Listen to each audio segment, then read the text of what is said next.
Here's a piece of funny news that I just saw. Where is it? What is it? Where was it? Oh my gosh, I just saw it. Power Rangers writer says it was a mistake to cast Black and Asian actors as Black Ranger and Yellow Ranger. None of us were thinking. I mean, fair enough. My God. Yeah, That's a little sus. that's one.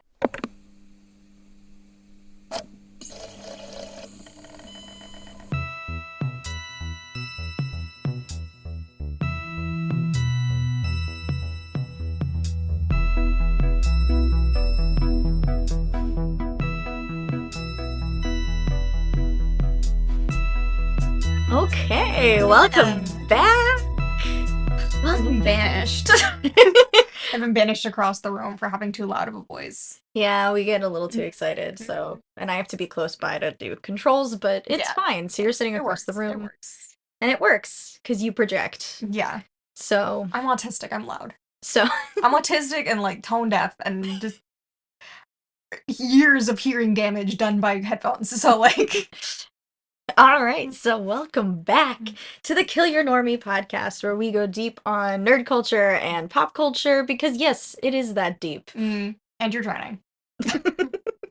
By the way, I should talk about the fact where that phrase came from. Yeah, you should mention it. Yeah. Because that's not our phrase. Yeah. There was a great YouTube video, and I'll link it below, in the show notes. In the show notes. Where it was about. It said it was called Gilmore Girls ended and no one wants to be smart anymore. And hold on, you can probably hear me typing because I'm trying to find the name of the guy who made the video. It was great. Oh, here we go.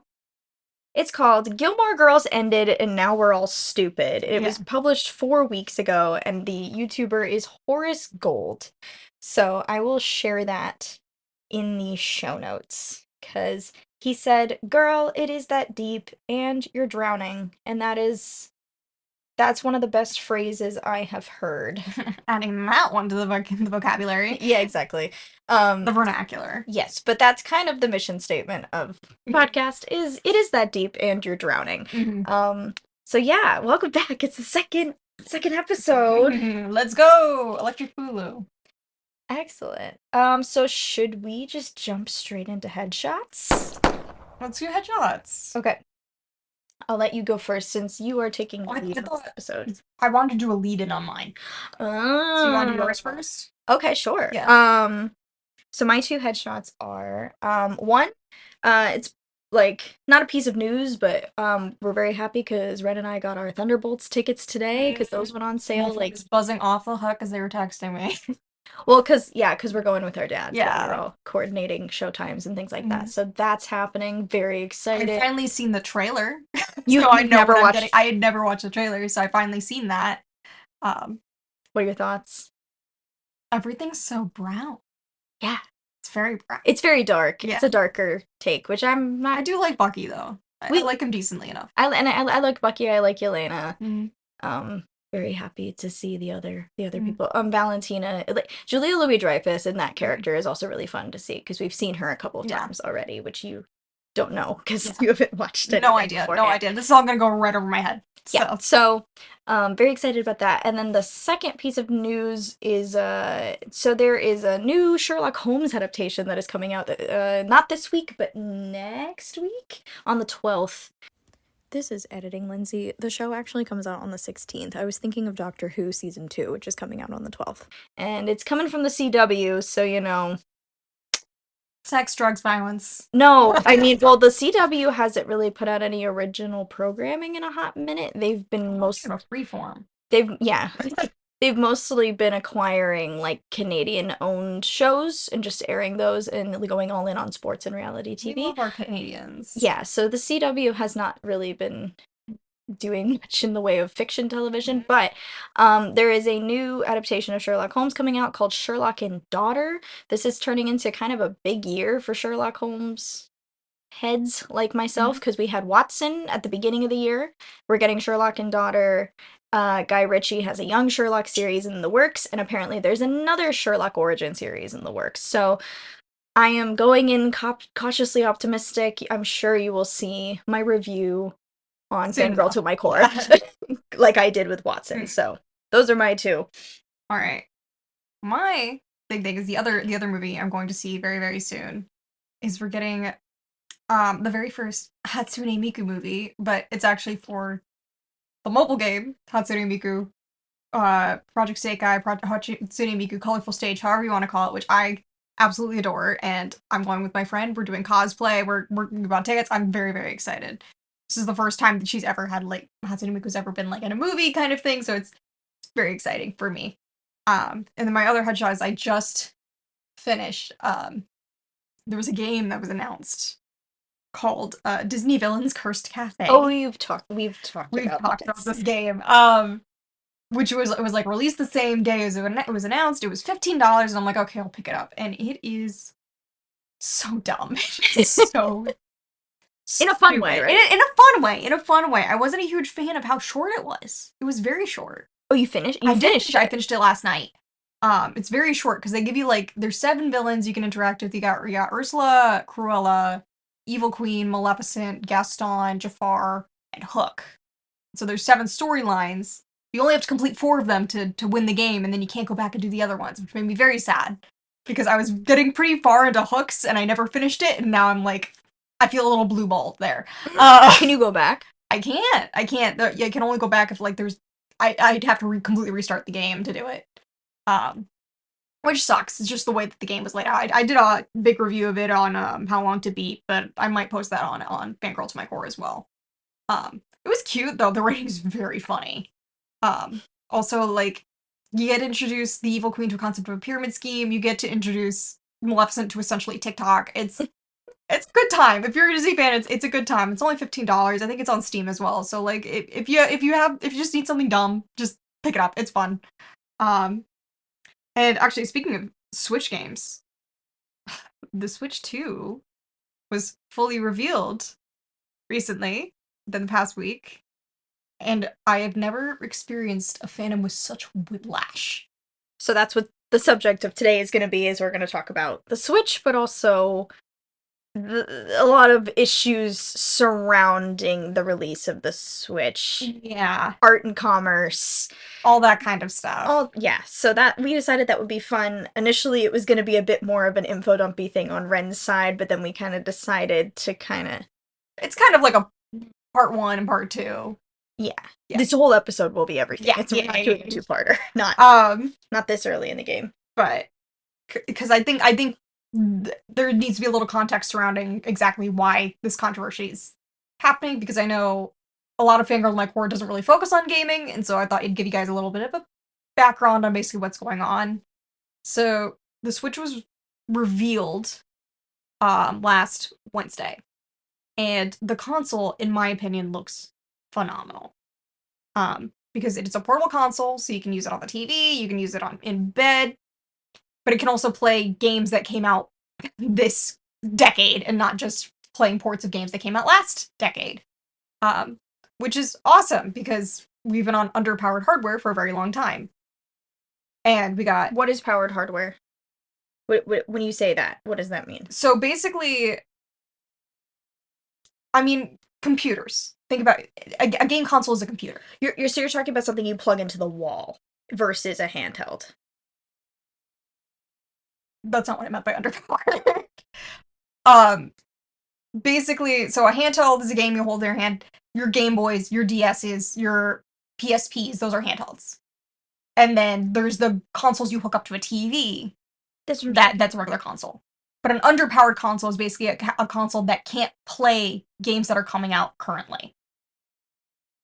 Basically because it doesn't have the graphics set. Like you work in editing. Mhm. So if you're working on an old computer trying to do a lot of video editing, your computer goes slow, right? Right. Same thing with games, because they're Okay. trying to process a lot of graphics at once. There's a lot of physics going on. So if you have basically the Switch is running on essentially 2013 hardware. So imagine like trying to play current, like something like trying to do a lot of video editing on like, let's say, a 2013 iPhone. Okay. Yep. Okay, that makes sense. And so now we have a console that can actually do that kind of video editing stuff, gaming. Mm. Um, so now it's not underpowered anymore. The thing about Nintendo is that they've been doing the kind of underpowered release for a while.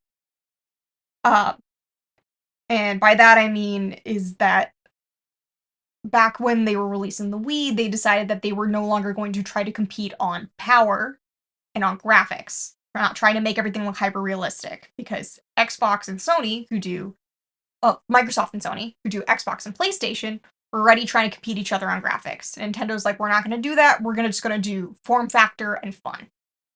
How we got the Wii. And that thing sold like gangbusters. Also, if you had a Wii, your parents got divorced. Uh, that's just how it goes. I'm sorry. Um, but because of that, because they were able to have these underpowered consoles, they were also able to sell them for cheaper, which meant they were better for families. However, a lot of people don't realize is that their consoles have always been around the same price respectively to their respective eras. Because if you put any of their old prices into like an inflation calculator, they run out to about the same as a Switch 2 would cost now. The current Switch 2 price is $450, which is pretty pricey for this day and age. However, if you go back to the Switch 1, that came out at $300. Adjusted for inflation, that's $400. You go back out to the Wii U, which came out in 2012, that's also $400. That also released at $300. And So is this roughly the same? relatively, adjusted for inflation, it's relatively the same. The Switch 2 is $50 more, but adjusted for inflation, something like the Switch would cost about the same. Okay. The same thing happens with the games. I think is I don't have much of an issue with the console. I understand it's expensive. I've been personally been saving up for it, so I don't really have much issue about the price of the console. My issue and a lot of other people's issues are with the cost of the games. Because they've announced 2 major releases coming out. And they've announced them at $70 for Donkey Kong Bonanza. And then for Mario Kart, which is their big, big, big system seller, that's their launch title that's coming out directly with the Switch, day and date, that's $80. And the thing about that for most people is that games have been $60 for a very, very, very long time. They have not moved with inflation. Not very much. Specifically with Nintendo. Because a few years ago, there was a lot of companies who were like, we're raising our prices $10. They're going to be 70, our games are going to be $70 now. That started happening a few years ago. This is not necessarily the first time Nintendo's raised prices, because they also, Tears of the Kingdom, which came out 2 years ago, was also $70. And that was kind of them testing the waters to see if people would still buy. But this is the first one where it's like the base price is going to be 70, with some games being 80. And that's what people are starting to have issue with. However, again, looking at inflation numbers, games have basically cost about the same, relatively. Because you go back to the Switch 1 in 2017, those games are $60. Adjusted for inflation, those games are now $80. So this is not a new thing. This is keeping up with inflation. And I don't need to be like gamers need to be oppressed, but we've had it way too good for way too long. I'm so sorry. And again, it's not like a Nintendo specific thing either. All these other companies are also have raised prices, and there's a very, very big game that's coming out soon called Grand Theft Auto 6, which is expected to be around $100. So it's not even Nintendo that's raising prices. It's a whole bunch of other games too. The issue more, I think, lies in the fact that everything's expensive now. I'm of the opinion that games, despite being hobbies, are also luxuries. So, basically, like, if you need new clothes, you can go to Target and get a t-shirt for $20. But you can't yell at Gucci for pricing their stuff at $2,000. Gucci's a luxury. Just getting a shirts isn't. Games are luxuries. Nintendo's Gucci. Kind of. No, that's RTX. But the issue is that everything's expensive nowadays. And I kind of put into perspective for myself by looking at egg prices. So I was looking at egg prices, and especially like comparing egg prices to like minimum wage. minimum wage hasn't budged since like 2009, which sucks. I mean, we live in a state where like we have a higher state minimum wage. Um, but the federal minimum wage for the U.S. at least is it's only $7.25 an hour. Still. Yeah. So I'm just like, okay, so if someone's getting paid 7.25 an hour for a 40-hour work week, that's $270 a week. No, 290. Sorry. Price of a dozen eggs, like on average, like sourced from the Department of Labor and the Consumer Price Index, sourced from that, the price of eggs currently, the average price of eggs is $4.95. That's a lot, especially in Per comparison. dozen or per egg? A dozen. Okay. A dozen. I mean, Mom was just talking about she picked up three dozen eggs for $12 ish Okay, today. that's about right. Yeah. Okay. And so that's about 1.7% of a weekly minimum wage for a dozen eggs right now, which doesn't seem like a lot when you put it in percentage like that. But then you go down to 2017 when the Switch came out and eggs were 145 a dozen. That's only 0.5%. That's not even a full percentage point of someone's paycheck. Everything's going up in price and wages have stayed the same. Which, like, that's nothing. Again, nothing new. Like, It's nothing new. we live here, we know this. Yeah, I'm not saying anything new. I'm just backing it up with numbers, and Hmm. it kind of helps me to put everything together once I see it like in text. Um, but I think with a lot of things with games, especially, people don't realize how expensive things are. Especially when you have something like eggs being priced like luxuries. Mhm. The issue I don't think is that games are costing too much nowadays. The issue is that everything else costs the same amount as a game. Um, and again, there's other things that contribute specifically to like gamers not understanding the how much effort goes into a game because you have games like Assassin's Creed Shadows, which just came out in March. Apparently, it's a great game. I have not played it, so I can't really offer my opinion too much. However, $70 and they still have a store that offers microtransactions where you can buy like waypoint markers for the map, where you can buy like new fancy weapons for real money on top of the $70 you already paid for the game. So you don't even realize how much you're actually spending on the game until you actually get into it. Or you have something like The Sims 4, which gives you the base game for free, but then you have $40 after $40 expansion in order to get like things that should have been in the base game in the first place, like better jobs or a better living system, or even like interactable schools. Those are things you have to pay $40 for a game that is supposedly free. Or you can even go to the extreme and go to like a game like Genshin Impact, which is free, but the majority of their characters are locked behind basically gambling. You have to put in real money in order to get who you want, and if you want to make them more powerful, well, that's more money. It costs about 1.5K to get your character to like their max power level in that game. So when you talk about fandom whiplash, what are you seeing? Well, basically, there's a lot of people who are like, it's amazing that this console can do all that. Is it worth $450 though? Are the games really worth $80? Like they look good, but are they worth $80? That's the entire discussion I've been seeing. Where it's like I'm excited about Mario Kart World. I think it looks phenomenal. And a lot of people who have gotten their hands on it because they've been doing preview events have said that the game is huge and gorgeous and it has so much content in it. But the real question is, does the community think it's worth $80? Because the company does. And the company's gone on record to say that they price games the way they feel that they're worth. And Nintendo's always been like that. I don't think this isn't really anything new for Nintendo for saying that. Um, but the issue people have again with Nintendo is that Nintendo also rarely does sales. Okay. Whereas like a platform like Steam, which everyone loves Steam, that's where you get a lot of your PC games. Steam has been doing a sale basically every other week since the start of this year. There's been a major sale in different genres. I got some visual novels on sale a couple weeks ago for like 50% off. So it's you're getting constantly flooded with this game is 60, but you can get it for 30 right now. And so you have a lot of people who are just sale hunters basically, waiting for the games to drop. and not understanding that maybe this game would be worth the full price. Again, I have nothing against sales. I have nothing against sales. It could be really, really helpful if there's something you really have your eye on and you desperately can't afford it. But I also think that there's a lot of people who are just like, I don't think this game is worth $70, even if it took this many years to produce, even if it took this much money to produce, I don't think it's worth $70. And I think that's happening a lot with Nintendo as well, because they rarely put their games on sale. And I think it's just because they're pricing them at what they think that they're worth. They being the Nintendo company thinks that they're worth.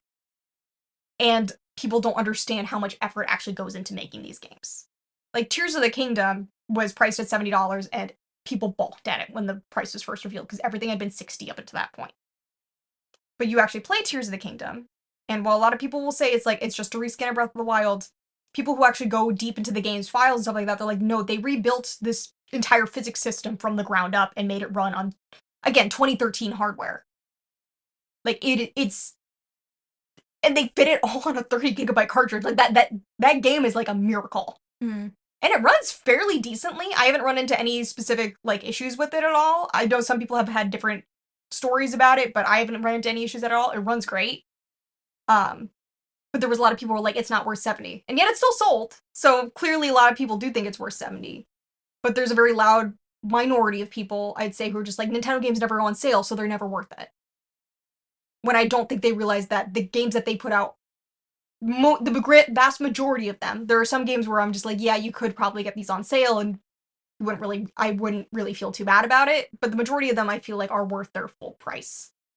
But again, there's a lot of people who are sale hunters, and there's a lot of people who also like,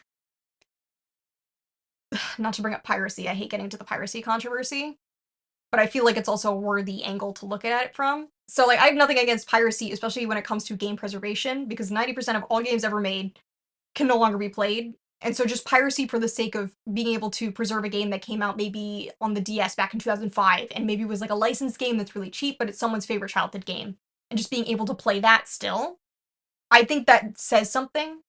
But then you also have people like the people who made Yuzu and Ryujin X who are just like, we ran Tears of the Kingdom 2 weeks before Tears of the Kingdom was out on our Switch emulator. And you can pay us for it. And I think that's not the greatest. I'm not surprised that those guys shut down. It's not that I'm against emulation at all. It's more that, like, there's a difference between playing something for preservation purposes and doing something because you're just like, I don't think anything's worth my money anymore.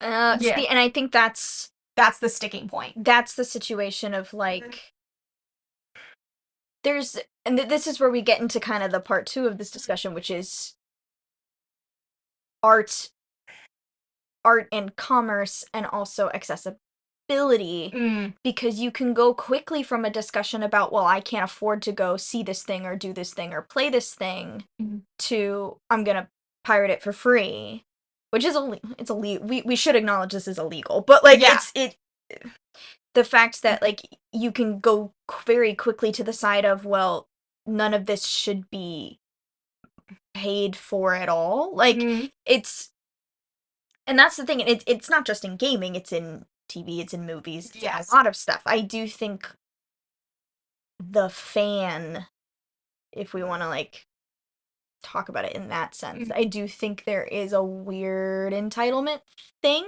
Yeah. Because again, like, I'm also like, if there's, I am also very anti like just taking things off the market for a tax write-off. Yeah. Because in the movie industry right now, that's a very popular thing. It's Coyote versus Acme! It is. It's getting released in 2026. I'm so excited. It's been sold. I'm so excited. Yeah, so, but like stuff like that, or something like theater, because you're talking about piracy, and in the musical theater community, the bootleg discussion has been huge for years. The nail tutorials.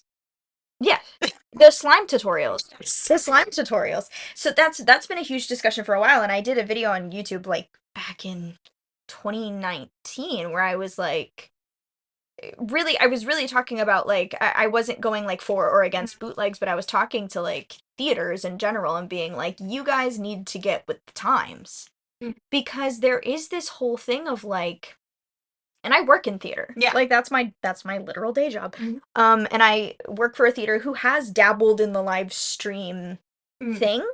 We did it during COVID, and there were certain things that were Mm, done for specific productions where mm, we allowed a live stream or whatever. Um, I mean, the technical side of it is like weird, but like from what I understand, it's a lot of it is not even just a copyright problem. It's like getting equity to agree, which is the actors union for theater, like getting mm, there's so much weird complicated red tape, and I understand it's all to make sure that like the artists get mm, properly compensated because obviously they're agreeing to a physical performance, mm. but also a reproduction of that performance. Yes. There's a royalty discussion to be had. Like I Mm, totally get that this is all in the interest of giving people what they want. mm. But there's also so many instances of like pro shots happening of shows and then they sit in a box Yes. for ages because they can't get a distribution deal. Or there's been a lot of instances, PBS airs a lot of these Mm, pro shots, and there's been a lot of issues of Waitress has been put on the schedule and pulled several times. mm, Waitress the musical. I think only now do we have like a locked in date. And now we just got like Merrily We Roll Along, the most recent mm, revival was filmed. We knew this, but mm, then you never know where it's gonna land. mm. It's really, really strange. And then people are talking about like, well, you should go see it live. It's meant to be seen live. And I'm like, Not everyone can afford to see not things everyone live. can afford to see it live. And also for you and I are very lucky. We live on the East Coast in New England. We are 3 hours from New York. Yeah, yeah, it is not that hard for us to get That is a tickets. day Yeah. trip. That is Mm. a day trip for us. And we're very lucky Yeah. for that. Like we also have a good regional theater near us Mhm. and we have a good touring theater near Mm. us. So we've got, even if you can't go see the show on Broadway, we always know it's gonna come Mhm. to the nearest theater to Yeah. us. Like we just know that it will be in the state Yeah. eventually. But bootlegs and Someone in Indiana doesn't have like the kind of accessibility that we do when it comes to theater and stuff like that. yeah, and there's certain things I do like to point out because when people Mhm. do discuss theater, it's not just Broadway. Mhm. It's not just the West End. Mhm. People, I think when people think about going to the theater, Yeah. and again, this is just me using this as an example. When people think Mhm. of going to the theater, they think of New York or they think of London. Mhm. And I, working in the regional theater space, I do feel like I have to yell and scream and constantly Mhm. say, like, every single state in the United States has a regional theater. Pretty much every single one. I don't Mhm. know if there isn't one without one. Some have multiple. And regional theaters do because regional theaters, by the way, are nonprofits. We are not for-profit companies. Mhm. We do our best to become members of the community we are in. Yes. So, like in my theater's case, we have a deal specifically with the citizens of the city we are Mm. in, where if you have a library card from that city, you can check out tickets like you check out a museum pass. Mm. That's free The free theater tickets, tickets. and it's That's free seven. theater, baby. It's 7 slots per show Mhm. that get you 2 tickets, so double that. And each show runs about 3 weeks. So there's certain things like that where we've got really good student discounts. We've got really good partnerships with some of the colleges in the area. We have a like under 35 Mm. specific package we offer. You Like have student packages, don't you too?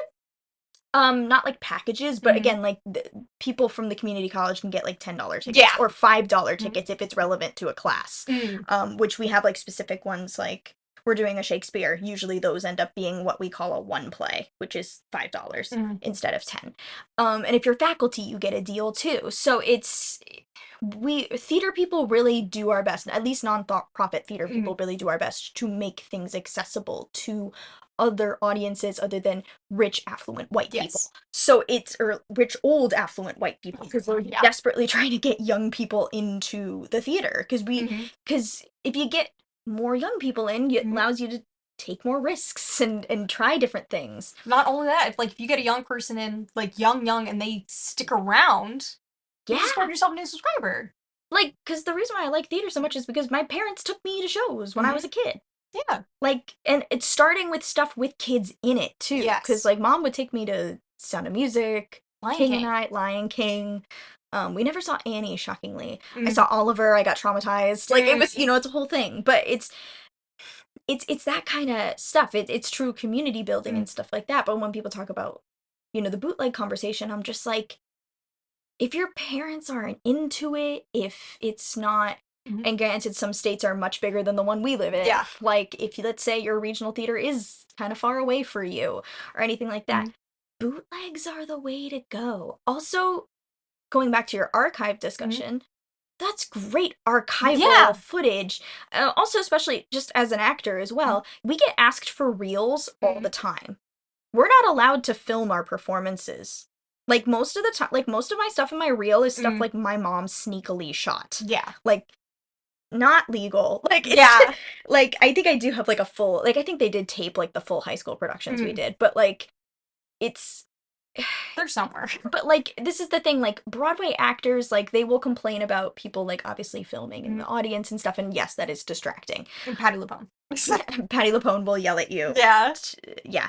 But I I know for a fact there are professional Broadway actors who will use bootleg footage Mhm. for real Yeah. purposes, like things like that, because they just you're not given materials. It's not like you do a movie Mhm. and you get a copy of the movie. Yeah. And that's another thing too. Sometimes, especially in the world of streaming Mhm. now, even if you work on the thing, you don't get tangible evidence of the thing. Well, we had that whole big thing where it was Max, I think it was, It that was pulled a Max. Yeah. bunch of animated productions, including like Infinity Train, Craig on the Creek, Hmm. bunch of like really really good Cartoon Network projects.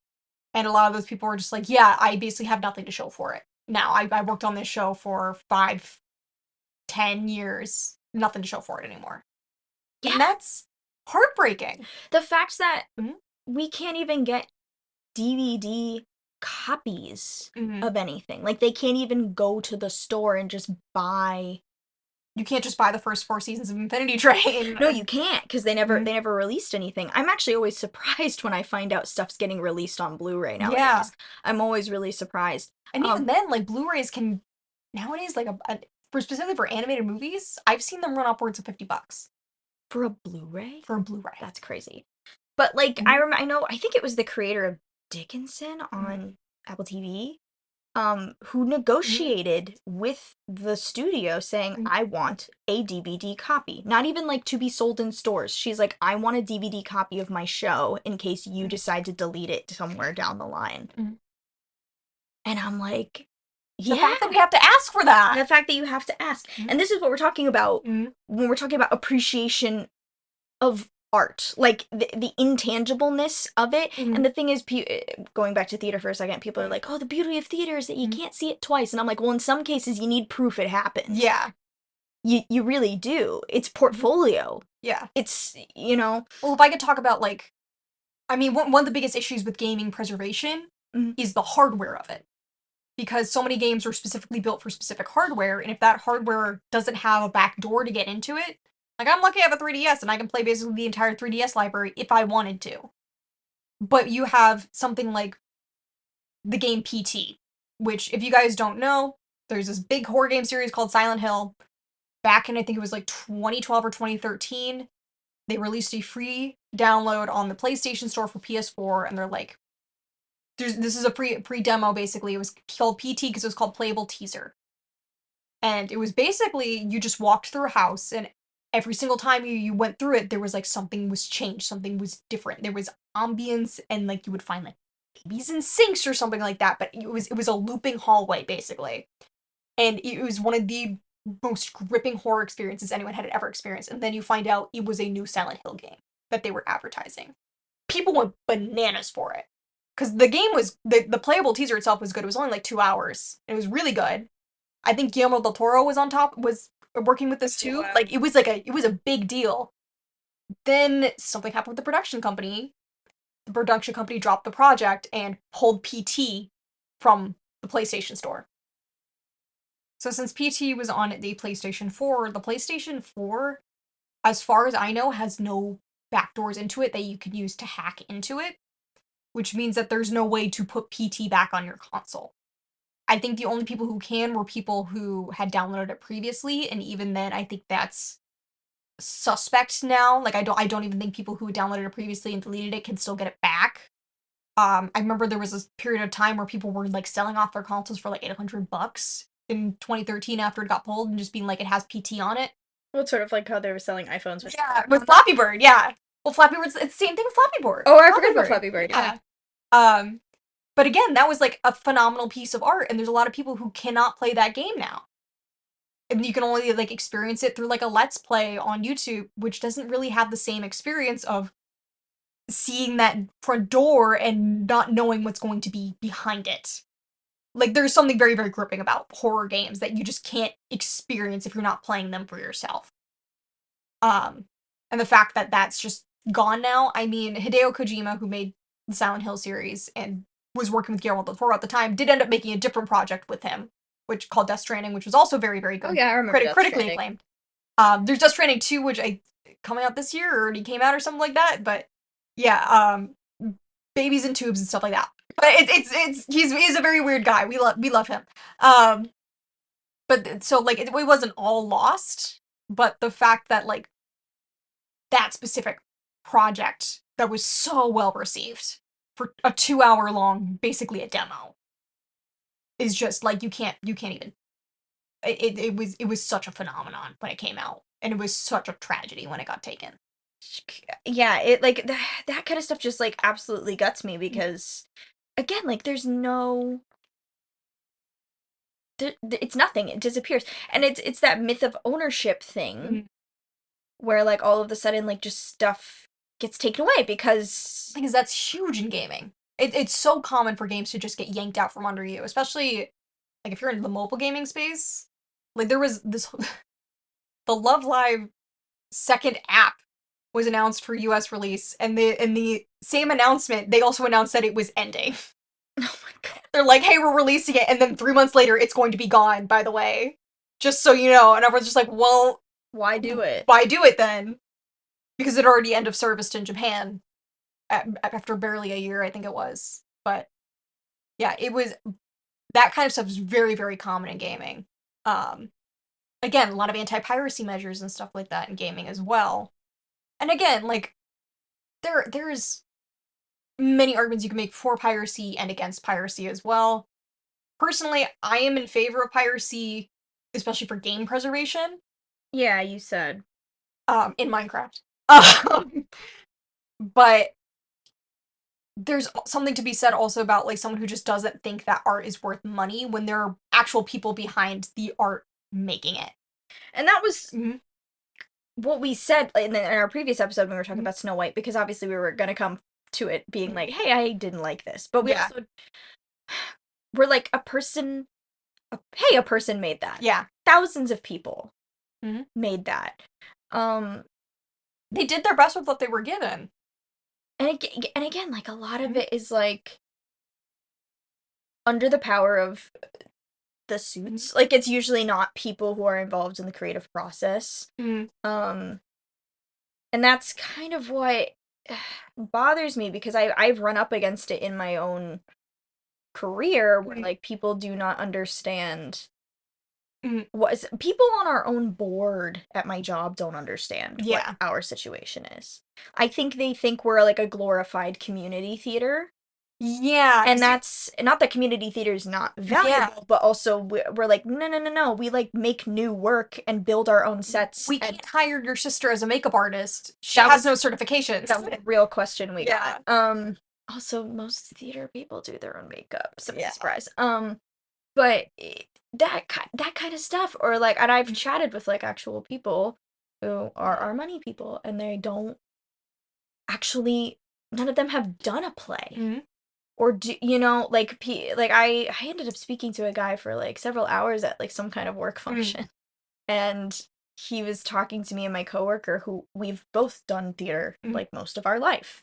And he's like, I could never imagine doing what you guys do and like memorizing lines. And he was asking about like mess ups we've had and things like that.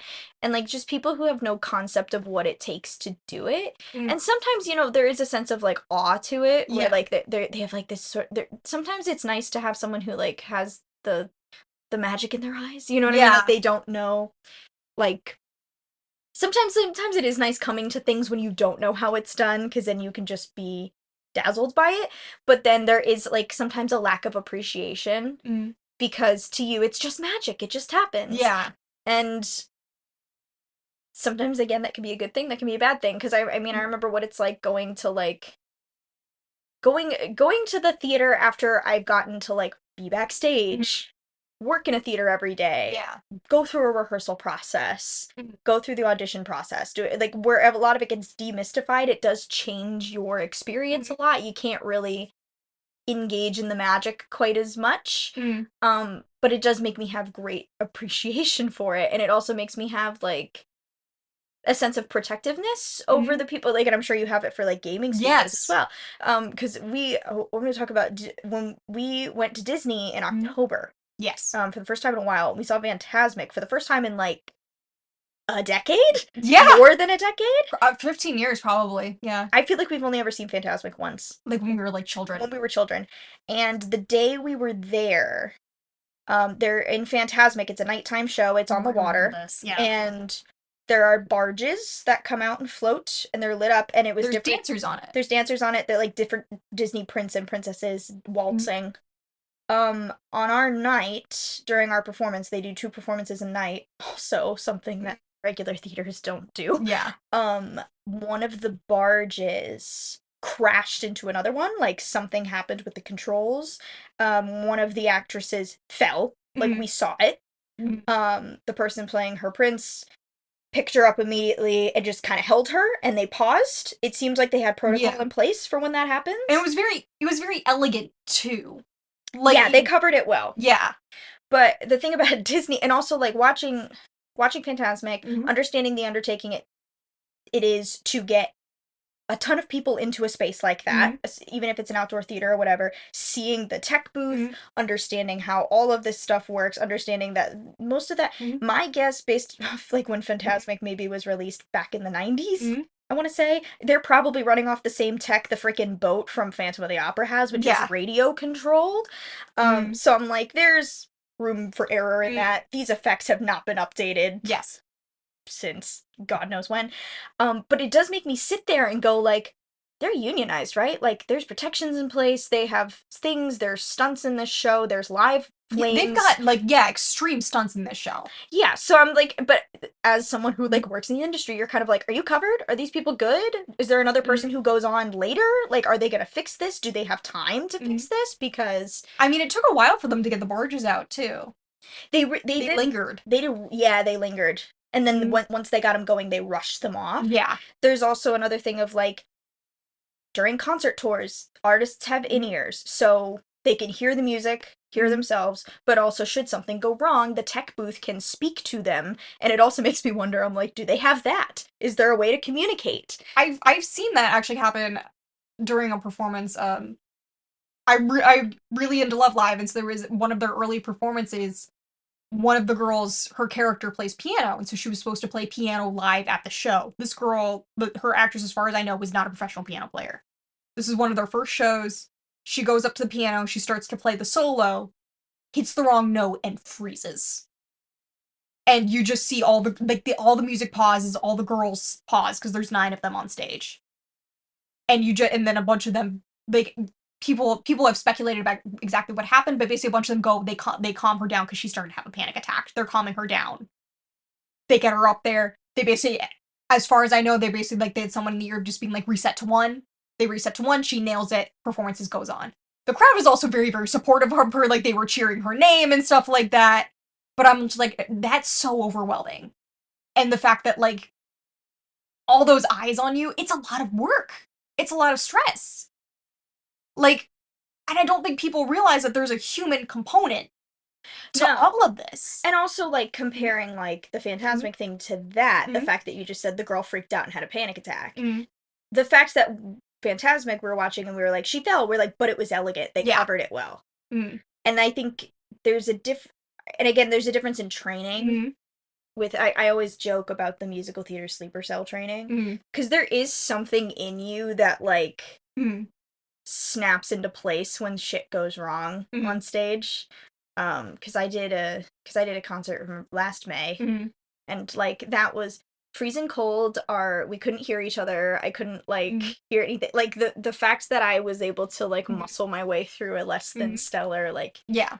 instance, like going into auditions, like I've Mhm. described, like, oh, it's like I black out. Mhm. Like I do stuff and I do fine, but I Mhm. leave and I can't tell you what Yeah. happens. Like it's that's stuff that gets truly like molded into Mhm. you, and like people don't understand that. There's also just like, and I like again in the gaming industry and a lot of art industries, there's this ready to comply Yeah, attitude that is really beat into you. especially in the gaming industry because the gaming industry is like all arts industries are very much a passion. It's a passion job, Mhm. and they know they can treat you like shit because it's your passion. And that's Yeah, the crux of the issue. yeah, and I think this especially happens in the gaming industry because it is such a new industry. Because like theater has been around for as Hundreds long of as years. as long as humans have been around. Like Um, billions of years. Yeah. and like even like Broadway theater that's been around since like 1900s. You would know better than I do. Broadway, yeah, it's been around since 19th, 18th century. Yeah, Like musical theater is a newer yeah. invention, but yes. But and then gaming industry has only been like the actual physical gaming industry has only been around since like the around the 80s. Mhm. Like again, there's still games coming out in the 70s, but that was more like It's not even 100 years old. yeah, it's not even 100 years old. And then you hear these stories about like basically in every company they're like, yeah, we are sleeping on the floor under our desks. We are working 12-hour days. The turnover rate is extremely high in the game developer industries. I think it's like somewhere around like 2 to 3 years before you basically get kicked out. There's incredible instability in the industry. There's some of them go through incredible trauma. Like there was people who were just like, yeah, I worked on this industry's big project and they were having us watch like basically snuff videos to make sure that we got the like kill animations right. Oh my god. And I'm just like, that's not that you shouldn't be you're not okay doing that. Um and I don't think people realize that there's more to like because like a lot of people like to pin a game's especially like with the writers, they like to pin a game's feelings on the writers. When like sure there are games that like maybe not written as you would like something like Dragon Age the Veilguard, which I have not played, so I can't really vouch for the writing too much, but people weren't a huge fan of that. And I'm like, there's still a lot of love that's put into games that have that writing. Even games that fail have like a lot of love behind them. And the fact that like you can just basically call it like it's slap and then everyone moves on Mm. and not realizing like actually I could talk about even like a more high profile failure. I could talk about fucking Concord. No one likes Concord. This was there's a genre called the hero shooter, which if you're aware of Overwatch, it's the same genre. Marvel Rivals, same genre. Mhm. And basically it's teams of players fighting against each other, and you basically have like characters and stuff like that. They're trying to Sony was trying to make a hero shooter called Concord. From the vibe they were trying to give, it was like very mid 2010s Marvel writing, like very snarky, very Guardians of the Galaxy. That's what I'm thinking of. Okay, yeah. Um, Character designs were not great, but they were really passionate about these character designs. Like when you read like the actual people who worked on the game, they're like, oh yeah, we loved these character designs. We thought people were gonna love them. We had this like whole like cinematic universe planned for these characters. We spent $400 million on this game, only to have like maybe 20 players at launch. Wow. They shut down the servers in 2 weeks. That's crazy. And like you can't really contribute the failure of Concord to the actual people who are working on it because a lot of it was just kind of the suits. I mean, they were the ones who were trying to be like the character designs need to be more like this, the character designs need to be more like that. We're going to charge I think it was like $40 for it in a genre where the majority of games are free.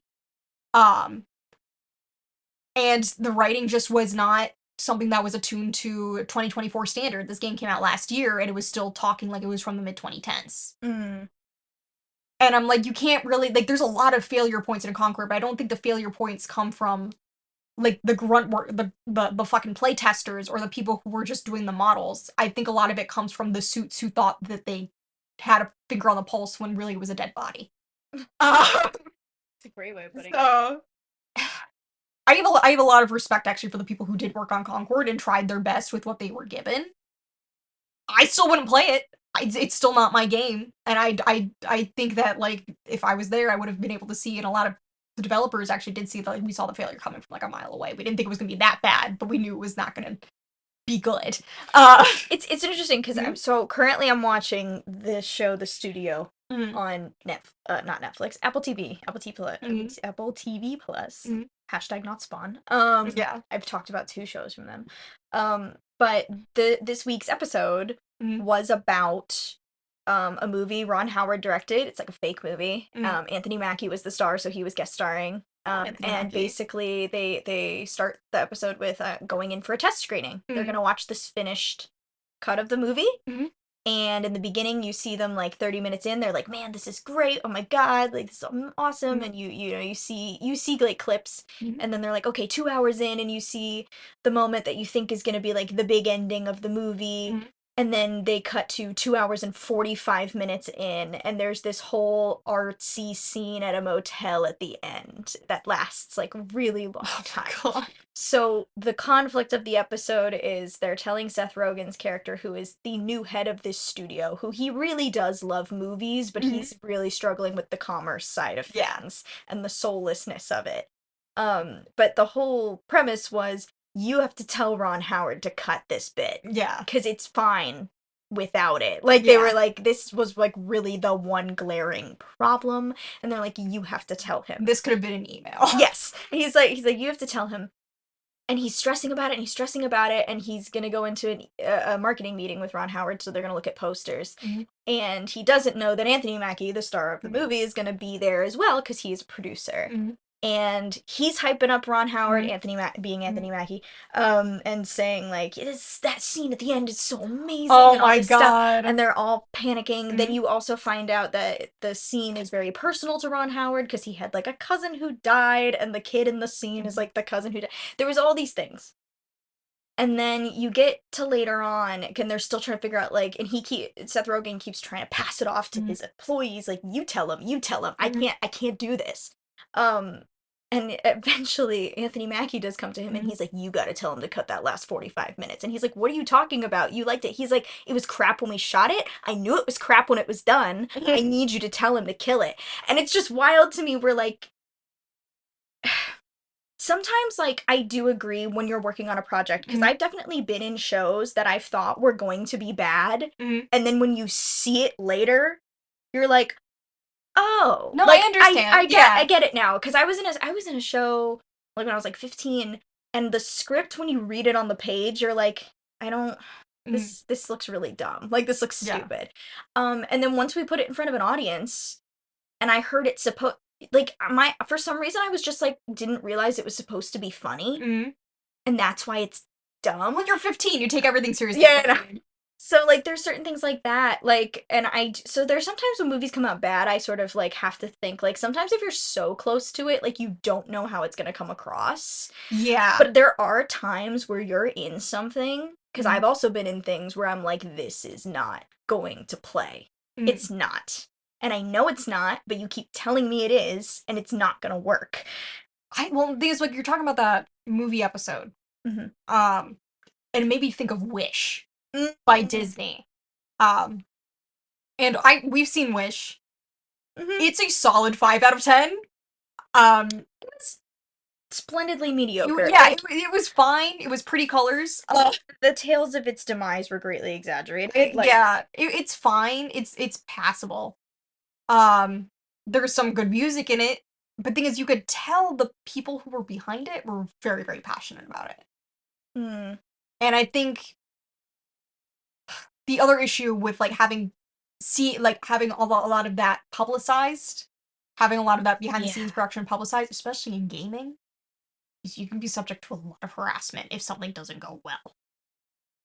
Um, which again contributes to this isn't worth this amount of money. And I don't know. There's a lot of like you think people like if they even if they see the work that goes into it, there's like this was a waste of time. yes. Okay. Um, because like I'm actually a little worried about there's a game that's coming out that is a phenomenal game. They've been releasing it. It's called Deltarune. The creator was releasing it in chapters. It's a phenomenal game. First two chapters are free. He's gonna release chapters 3 and 4, and then it's gonna cost money. It's gonna cost like $25. And I'm like, that is worth $25 to me. This I would already pay for what you've put out already. But I'm wondering that when that price drops, people are going to forget, like, he was giving you that for free out of the basically passion of it and the goodness of his heart, and he needs to make money. Yeah. Um, because I don't think people realize that for like every game that goes out there, there's a 100, 200, 300 people behind it. Even more. And I mean, you have something like Assassin's Creed Shadows, which I was ripping on earlier, has 2.5 hours of credits for how many people were working on it. There was so many people working on that game, and no matter what you think about Assassin's Creed Shadows, again, I haven't played it, so I don't really have an opinion. But all of them matter to the production in some way. And those people need to get paid. Yeah, Mhm. well, it's even like I wrote about this when I wrote about the Thunderbolts trailer where they were discussing the Mhm. specifically bringing up the people this trailer Mhm. specifically spotlighted the people who were A24 Mhm. employees. Because Thunderbolts is going they're aiming for an A24 vibe for Mhm. this. And they were also bringing up it was released post award season and they were bringing up all of the people on the team that had won awards. Mhm. And I pointed out in the piece saying I know that like Marvel post-credit scenes have been kind of like memed to death at this point. Like Yeah. everyone's like, "Oh my god, I know everybody's copying them and Mhm. people hang out at the theater and blah blah blah blah blah." And I was like, "Yes, it's gimmicky, I know. But it does force you to sit through Mhm. all of the people who made that movie." Mhm. Because let's be honest, in any other situation, when do you sit through the credits? Yeah. Let's be honest. I when I was doing really early on in theater when I was like in performing arts Mhm. school in high school, I had a department head who I was not a Mhm. fan of. But there was something that he kind of said to us that Mhm. I did agree with, which was talking about the theater. He was like, "This is a sacred space." Mhm. He's like, "You need to respect this. This is why we dress up to go to the theater." Mhm. Now, that's a whole different discussion. We can probably have that later. Mhm. Accessibility, all that stuff. He was like, "This is why you dress up. He was like, you stay he said you should stay to the playoff Mhm. of the orchestra." Mhm. This was a different thing cuz like at the end of musicals and not a lot of them do it Mhm. anymore. Because overtures and Mhm. entr'actes and things like that don't really exist anymore, like the music at the beginning of the show and the middle of the act break and anything. Mhm. Though I But do he love me a good overture. love a good overture. I didn't realize how long it had been since I heard one until I went to go see Hello Dolly a few years ago and I was like, "Oh my god. An overture." Mhm. I didn't realize how few shows have this now. Mhm. But he was like, "You should stay till they stop playing. Not while you're like Mhm. you shouldn't be." Now it depends on where I am, Yeah. but I did kind of agree with that. That's like that show's credits. Mhm. It's also the same thing with like curtain call. You stay to the end of curtain call. Well, I think of also like I was playing the Disney the fucking Disney Cafe game, which is very good. Again, it is very good. Um, but on a whim, I was just playing around with settings because I was playing it before bed, and I just like I don't have enough energy to do another day right now. But I'll just play around with settings for a little bit, and I found the credits, so you could just watch the credits early. You didn't have to beat the game; you could just watch the credits if you wanted to. So I throw them on just because I'm just like this is a small game. I'm kind of curious to see, especially the art direction. I really liked the art direction of the game, so I'm just like I just want to see what the artists are. So I'm scrolling, I'm watching, I'm just like, man, these credits are pretty long. Like, there's a lot of people who worked on this game, and then they also get to the art people, and I'm just like, wait, hold on, that's one of my favorite artists. And I would never have known that he had worked on it unless I had looked at the credits as well. But the fact that I mean, it's not a very long game. It's only like 5-10 hours, and it's a visual novel, which are very art heavy and very writing heavy, but not necessarily very gameplay heavy. So you don't need like a bunch of programmers. I mean, there is like some little gaming dynamics into it, but it's mostly a visual novel. You don't need as many programmers as like a big adventure game, is my point. You still need programmers. But I'm like, I didn't expect the credits to be that long for such a short little game. It's like only $15. And I'm really hoping all those guys got like paid well for their work because it's a great little game. It's also Disney licensed, Yeah. so you would hope they'd get Disney money. You know what Yeah. I mean?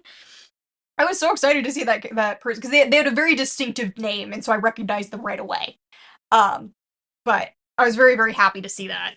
Something like I feel like no creative industry is anybody getting paid really what they're worth. And it's Mhm. annoying because when people talk about Hollywood, they only talk about these A-list celebrities who are getting paid like $1 million a picture. Mhm.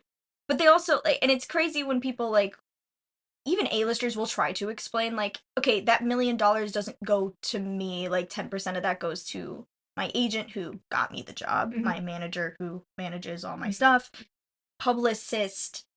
We have people. They have a team. Yeah. So, and again, like $1 million, nothing to sneeze at, and you still get left with like a lot of money left over, even with that 10%. But then enough to buy a Switch too. enough to buy a Switch too. And but also there were certain instances of like people talking to there was that incident with Sydney Sweeney because she had she'd done Euphoria, she'd done a bunch of high profile things, and then she was like, yeah, I can't afford a gate on my house. She's like, I can't really afford to like stop working. Like I need to like keep working in order to like maintain whatever. The majority of actors are like that. Yeah, well even Iowa Debris, who the bear, like Emmy huge award winning show, The Bear. She's become such a big name in the past couple of years. And I forget who asked her what question, but she was just like, well, they were like, oh, what keeps you grounded? She's like, well, I'm still renting. So there's that. And I'm just like, this is the thing. I'm just like, biggest star in the universe. Also, it's just coming to learn, like, if you watch award shows and things like that, I don't think people even realize the spectrum of people that go to these things. Because again, like you do have your A-list, top of the tier people.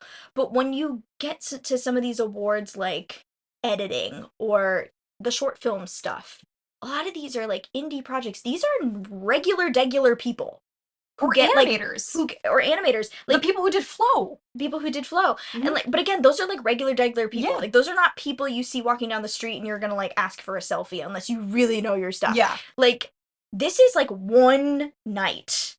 This is not their life. Where I think for some A-listers, this is definitely a part of their routine. Where this is like you get an award and then the next morning you go back to your life. You're on to the next one. And I think people don't realize that it's like you stay up there and you don't leave. I think people think that, and especially with artists because they just I don't know. I think they treat talent like it's God-given or like not like it's earned because you can be born with talent. Yeah. But if it's not honed, it doesn't It's not really cultivated. If it's not cultivated, if it's not trained, if it's not honed, if you're not taught how to properly use it. Well, I mean, the way you talked about like the awards and stuff like that made me think of Bellatra, which came out last year, and that was one guy. One guy made that entire card game. He made all the art. He did all the programming and stuff like that. And he didn't. He expected it to get 6 downloads, like his parents and a couple of his friends, and it became this huge phenomenon. To the fact that like he paid a guy on Fiverr to make the song for Bellatra, and that got played at the Game Awards on a live orchestra. To the point where he's just like, I'm making so much money out of this game. This guy on Fiverr, I only paid for a little bit. And so he's like, I'm just going to put the soundtrack on there and all those proceeds I will give to him. Because he needs to get paid for what basically we worked on. And he's a very, very talented developer. But he's also like, I don't want the fame and fortune. I just wanted to like make a silly little game. And the fact that like, he didn't even go to the award show. He didn't even go to the Game Awards. I think he sent, I'm not sure exactly who he sent, but he sent like some proxy to go and collect the award for him. He won Best Indie and he was nominated for Game of the Year. Which are two like very, very big honors. And he's like, I don't want this. I don't want the glitz and glamour of it all. I just want to live like a normal. He's like, I just want to make my stuff. I want to make my stuff and live like a normal thing. And I'm just like, and that's, I mean, there are some times where I can understand that because there are some people who will like they will go out for the fame and fortune. And it's not to say like people who just like I'm doing this to get my rent money are bad. That's not me saying that either. But I think that there's such a wide spectrum of reasons why people do the things they do. And I think no matter what the reason is, all those people should be getting paid a living wage. Yeah. Well, yeah, because like look at like Chapel Roan. Chapel Roan's grinding away for 10 years. Good for her. She blows up this year. I have no clue what her financial situation is. And obviously, if you Google net worth, it's never accurate. But like, I have no clue if that girl's still in an apartment. I don't know how much time she even spends in that apartment because she's probably so busy. She's touring like all the time. Yeah, girl's busy. She's got a new album coming out. Like, I assume she hasn't announced anything, but she put a single out, which usually is an indicator. Please. But the fact that she's set boundaries like out of the gate Yeah. being like, hey, don't be weird. Mm. Because I think what people don't realize, because I don't like the argument with fame when they're just like, well, you signed up for this. And I'm like, no, you signed up to do music. You signed up to do music. You Yeah. signed up to do music, you signed up to do acting, you signed up to do whatever the thing that brought you fame was. Some people do sign up for the fame. Some people want that. But the thing is, fame is something that, like, is a magical. I was listening to something called, it was a book called The Drama of Celebrity, and it's a little out of date, but the way they kind of described it, they're just like, no one entity decides who's famous. Because there is that, when we going back to the fandom entitlement, a lot of them are like, we put you here. And I'm like, actually, you alone did not put them there. You put them there, their marketing team put them there, and Their managers put them there. The managers put them there. The publicists, the reviewers. The reviewers put them there. It's literally a perfect symbiosis of, like, several different outputs. It's 1% like ability, 99% luck. Well, it's not even that. It's like, again, well, yeah, like 99% luck, but it's like a perfect storm kind of situation, because it has to hit with the public, but you also have to have something behind you that gets you in front of the right eyes. Yes. Like, it's a mix of all those things. Actually, it's traditional press, the fans, and your team who cultivates your image. And it's those three things that, if they mesh perfectly, then maybe you can hit stratosphere. But also, again, sometimes, like, with the fame faucet, you can't, once the tap's on, you don't turn it off. I know. And there are some instances where you can, like, if you just stop, you can fade into the background a bit. Yeah. But I don't think anybody gets to choose what type of fame you're given. Yeah. I also think that, like, the bigger you are, the more opinions people have on you, and the more people judge how worth it you are. Because I think that's happening kind of with the Nintendo, because I think a lot of people, like, there's basically there's three big consoles in the console war, if you want to put it that way. It's Nintendo, Xbox, and fucking PlayStation. And people have basically determined that, because sometimes it feels this way, people have determined that since Nintendo's not putting out The Last of Us, they're not putting out fucking Elden Ring. Well, they're putting it on their platform, but they didn't make it. If they're not making The Last of Us, they're not making Elden Ring, they're not making fucking Halo. They're not worth $60, $70, $80, because they're making kids games. They're making lowbrow. Yeah. Why is The Last of Us $70, but Mario Kart is $80? Like, what's the point in that? And I don't think people realize that it's a highbrow, lowbrow argument, really. Because Last of Us gets to be art. Mario Kart doesn't get to be art. And we can have the video games are our argument, like, all day. But it's again, because Nintendo does the pretty, bright, fun, stylized thing, and not the deep, gritty, realistic thing. When actually the stylized thing can be a lot harder to make than the deep, gritty, realistic thing. Even if you compare it to take it to movies, Barbie versus Oppenheimer. The fact that, like, again, Barbenheimer was a huge thing, we know about that, like, but the gritty realism thing got treated with respect, and Barbie got jokes made about it. Even though that was, again, like, because you said that it stylized, and a very specific tone was struck with that film. And again, like, when they were like, they're making a Barbie movie, all of us were like, come on, like, are you serious? Like, and they were like, the only thing that I think all of us, like, made us kind of sit still and just watch was because it was Greta Gerwig, and we're just like, well, she's got a good track record, maybe we like her stuff. But the fact that, like, both of those movies did, like, super well, even though they're two different things, and they also kind of fed off each other in terms of, like, the fact that they went head to head at the box office, and everybody kind of made the jokes about the stark opposites of them. But again, like, we saw where the respect went that year. And, like, it could be... The respect also went to Killers of the Flower Moon, too, which was Killers deserved. Killers of the Flower Moon. But, like, again, it's not pink, it's not pretty, it's not stylized, it's not kid-like. Even though the story that was being told, like, granted, and Barbie's a comedy, like, but it's just, yeah, it's a highbrow, lowbrow conversation, which is wild because to me, I'm just like Barbie got nominated for awards. Doesn't that make it highbrow? Like I Mhm. don't understand. I don't understand what your litmus test is. There is a direction you can go where you go into the misogyny argument. Well, yeah, we could talk Uh, about gender all day. but like the thing with Nintendo is that like they've carved out such a niche for themselves as like the family gaming company. Even though they do have their more mature titles, they publish their Fire Emblems, their Xenoblades, Metroid, which are all more mature than like a Mario, a Kirby, even Zelda. Zelda's pretty middle grade. Um, but they've carved themselves out such a niche in that family area that basically like it's very very hard to for gamers to see like those types of games as valid because that's Nintendo's niche. And then like Sony, makes The Last of Us, who made Concord, puts out something like Astrobot, which is essentially a 3D Mario for PlayStation. Again, I have not played it, so I can't like Mhm. fully give my opinion on it, but it is very much like in the style of Super Mario Sunshine, Super Mario Galaxy, Super Mario Odyssey. It's very, very similar to that playstyle.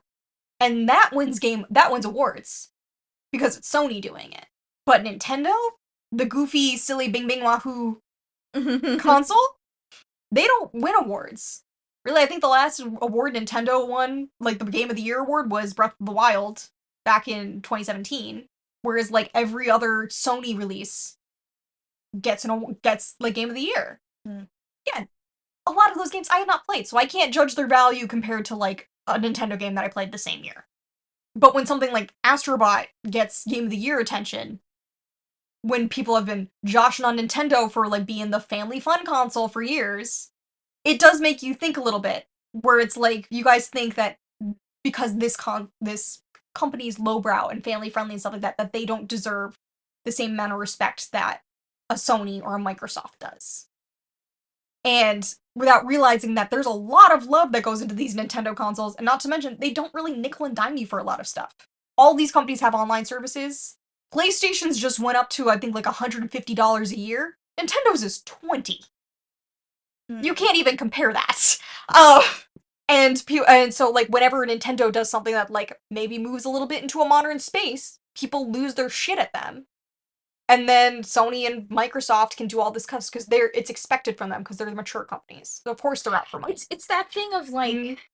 it and again because everybody's struggling, so Mhm. everything needs to be monetized now. Mhm. So I do think there's like because the fact that like Nintendo seems to be Mhm. sort of like a bit of a best practices kind of company They try. because the Mhm. fact that you're just like, well, Microsoft and Sony can keep getting away with Mhm. murder, Basically murder, yeah. murder because it's expected. Mhm. Um, and it's you were talking about like the guy who gave like four Mhm. chapters away for free, and then all of a sudden he's gonna start asking for $25 because eventually it's not sustainable. Mhm. Um, I think there's almost like more of a backlash Mhm. when you do something out of the goodness Mhm. of your heart, and then you're like, hey, I'm not doing this because I'm evil. I'm Mhm. doing this because I need to eat. Yeah. Like it's for some reason people seem more willing to, or at least from what you're telling me, it sounds Mhm. like people are more willing to accept the soulless Mhm. reason than the I'm a real person who needs to eat. Yes. Um And like again, there's some practices that like Nintendo's pushing that I'm not a fan of. One of the biggest things with the Switch 2 I'm not a fan of is that they're pushing a voice chat system, which is paid for by online, but if you don't pay for the online, basically you have a tire button under your controller that does nothing. mm, I'm not a huge fan of that. I think that's a little scummy.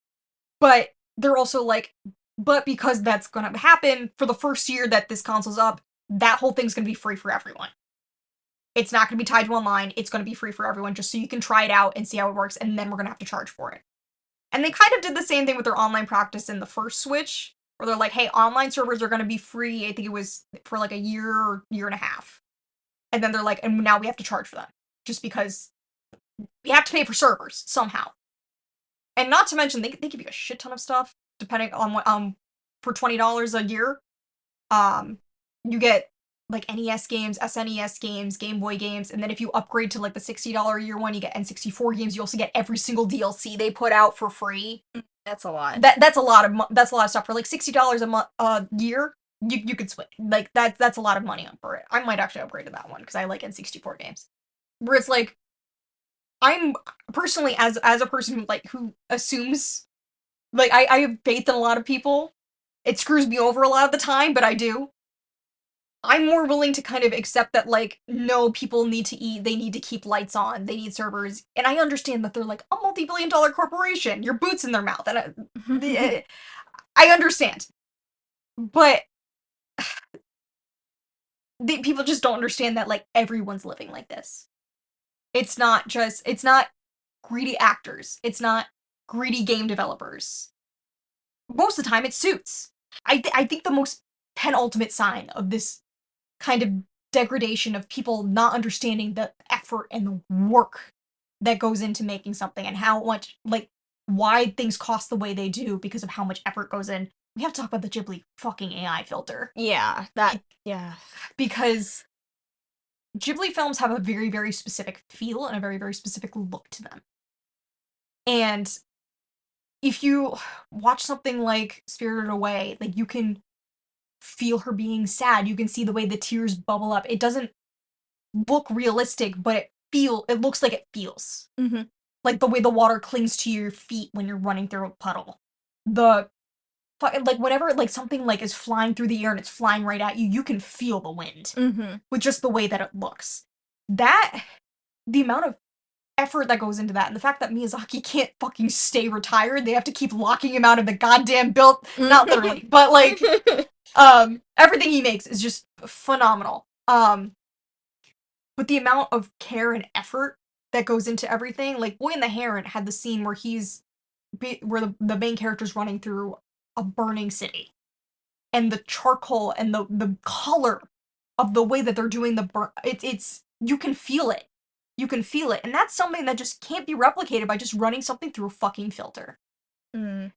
And I mean, everyone's seen the shit ton of like Ghibli meme stuff that people have run out. People have run Trump through the filter. I'm like, it can replicate Ghibli, but it doesn't feel like Ghibli. Mm. It feels like you're putting something through a filter. You can't replicate the same feeling because these people and the filter that they're putting them through, the fucking AI bullshit they're putting it through, doesn't understand what makes Ghibli Ghibli, and doesn't understand the work and effort that goes into making Ghibli Ghibli, and what makes their animation look the way it does, and what makes it move the way it does. And even screenshots of Ghibli's animation have more life to them than any of this AI bullshit people are putting out. And people don't understand the amount of work that goes into it. And I think it pisses me off so They much. do, they don't care. Because the Yeah. idea is like, well, but I can get it for free.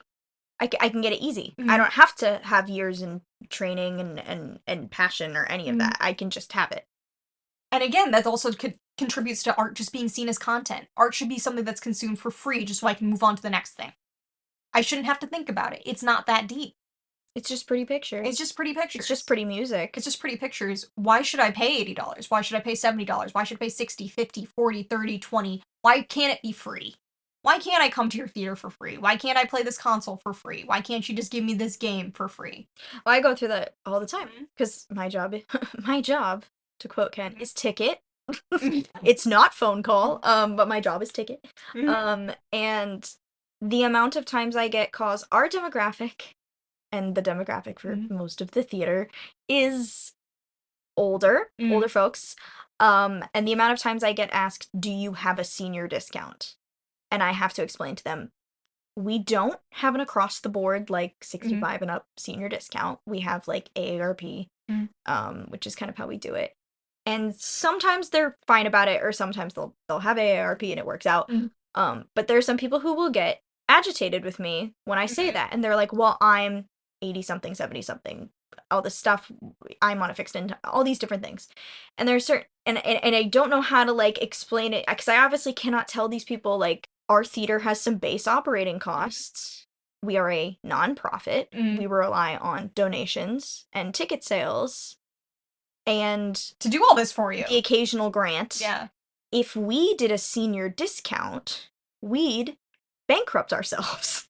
I even get like phone calls from people who are not senior citizens, but they get mad when our tickets cost money.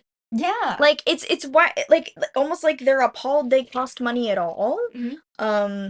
Like let me be clear, our lowest ticket price Mm-hmm. is like $30. Mm-hmm. Our baseline student price for like not specific colleges we work with, 20.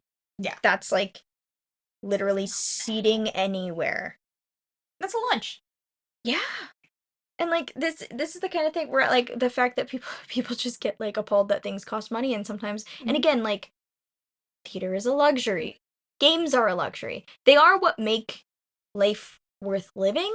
Mm-hmm. I mean, we can also talk about like books. I Mm-hmm. complain about this all the time. Like, $40 used to get me two hardcover books, and now it's almost 30 to buy one. Yeah. Like, that's upsetting to me. The fact that I'm spending almost like $25 on a paperback. Mm-hmm. But the thing with books is we've got more access to those because libraries and things like Hoopla and Libby and OneDrive and all the not OneDrive. It's called You can also Overdrive. you can also just go to like a friend's house and just be like, "Can I borrow your book?" And there's nothing preventing you from doing that. You can't go to your friend and just be like, "Can I borrow the show you saw?"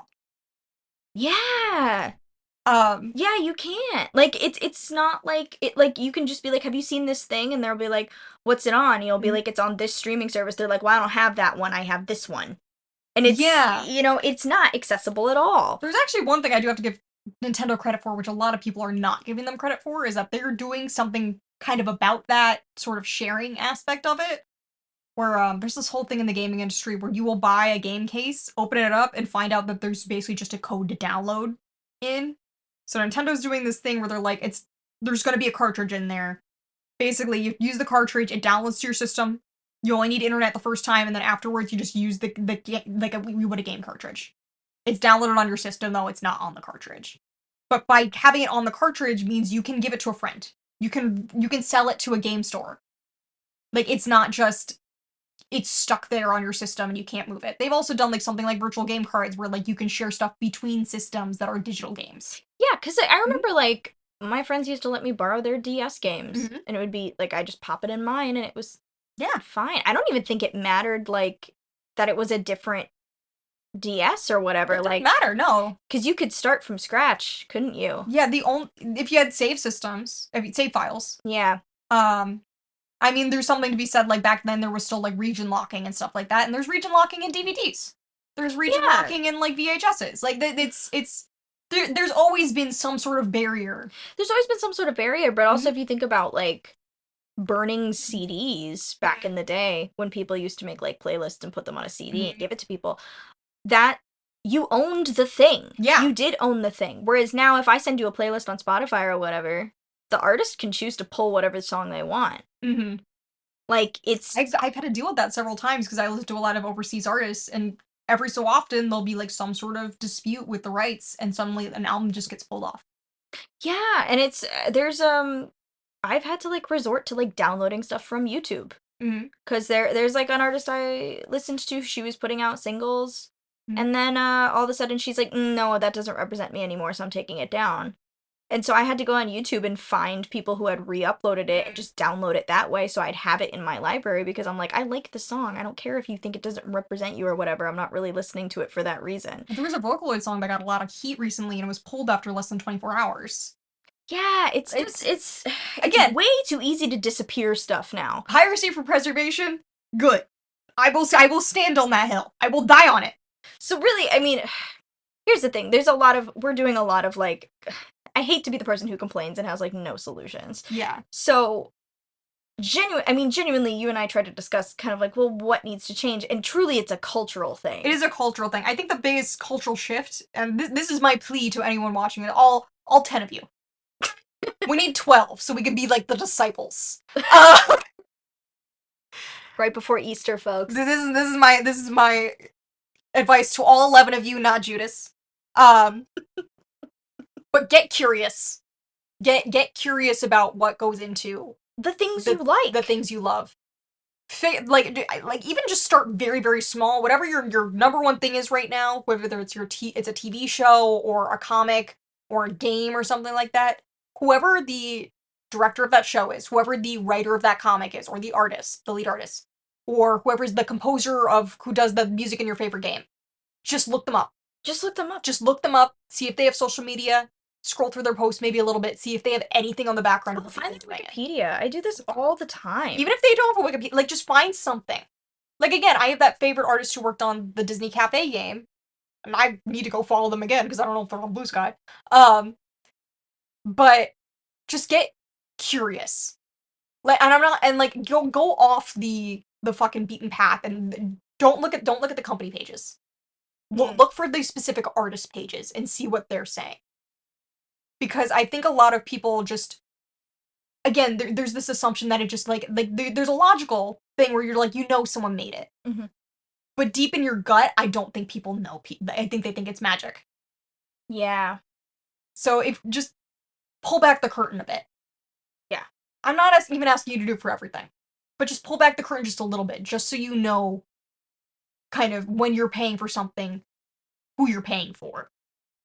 Yeah, I think that's important, giving a human element to what your stuff. And again, in a world where the human element is going away, Especially that. like my job is like the least AI riddled thing ever. Because again, we're a nonprofit and we can't afford to do any of that, which is kind of a blessing. But the fact that I've been asked if I'm a robot multiple times, um, even though everything that I do in my office or anybody does in my office, everything's done by a human. Every request that comes in from a patron is done by a human. Yes. I need people to understand that there are areas where yes, it is done by it's done by a human. It's done by real people. So I need you to pull back the curtain and actually look at the human element. Okay. That was the second episode. That was a lot of talking. I'm very thirsty. That was a lot of talking. We definitely went off this week. I knew this one was going to be a bit more of a rambling one. Snow White, we had some structure, but this one I knew was going to be a bit more of a back and forth discussion thing. I think we did okay. If this was impossible to follow, I apologize. As we sign off, just again, homework this week. Just be curious about someone. Be curious about somebody who works on like your It favorite could thing. be me. It could be Lindsay. It could be either one of us.